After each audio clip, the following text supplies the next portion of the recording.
एक छोटी सी झोंपड़ी जिसकी छत से पानी टपक रहा है, दीवारें मिट्टी की और दरवाज़ा पुराना टूटा हुआ। कोने में मिट्टी का चूल्हा और एक धीमी सी रोशनी।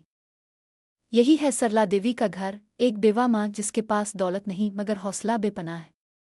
सुबह सवेरे सरला देवी दोपट्टा सर पर लिए चूल्हे पर कुछ पकाने की कोशिश करती है। इसका इकलौता बेटा राजू अभी तक सो रहा है। वो राजू के पुराने कपड़े धोकर इस्त्री करती है ताकि वो इज्जत के साथ स्कूल जा सके। राजू स्कूल के लिए तैयार होता है और माँ का हाथ चूम कर निकल जाता है। रास्ते भर वो ख्वाबों में गुम होता है कि एक दिन वो बड़ा आदमी बनेगा। राजू के स्कूल जाने के बाद सरला देवी गांव के मुख्तलिफ घरों में काम करने निकल जाती। एक दिन मुसलसल थकन और भूख की वजह से सरला की तबीयत बिगड़ जाती है।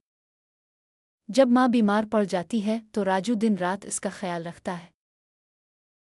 कुछ साल गुजर जाते हैं। राजू अब बड़ा हो गया है। एक दिन वो माँ के सामने खड़ा होकर कहता है, माँ, मैं पढ़ने के लिए शहर जा रहा हूँ। सरला आंखों में आंसू लिए इसका माथा चूमती है। शहर में राजू मेहनत करता है, एक छोटे कमरे में रहता है, यूनिवर्सिटी जाता है और माँ के खत पढ़कर हिम्मत पाता है। फिर एक दिन आता है, राजू यूनिवर्सिटी के स्टेज पर खड़ा है, ग्रेजुएशन का गाउन पहने और डिग्री वसूल कर रहा है। इसी दिन वो सफ़ेद डॉक्टर कोट पहने गिले में स्टेथोस्कोप लटकाए वापस अपने गांव आता है। सैरुला दरवाजे पर खड़ी है। बेटा हाथ जोड़कर कहता है, माँ, मैं डॉक्टर बन गया हूँ। माँ की आंखों में खुशी के आंसू झलकने लगते हैं।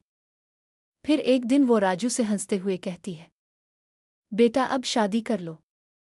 राजू माँ की पसंद से एक खूबसूरत गांव की लड़की से शादी करता है जो सुर्ख साड़ी पहने दुल्हन बनी उसके साथ माँ के घर आती है।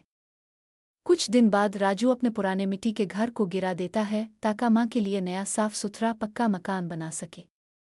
आखिरकार एक दिन वो मंजर आता है। राजू, इसकी बीवी और माँ सब नए खूबसूरत घर के सामने खड़े हैं। तीनों मुस्करा रहे हैं, एक नई जिंदगी नए ख्वाबों के साथ।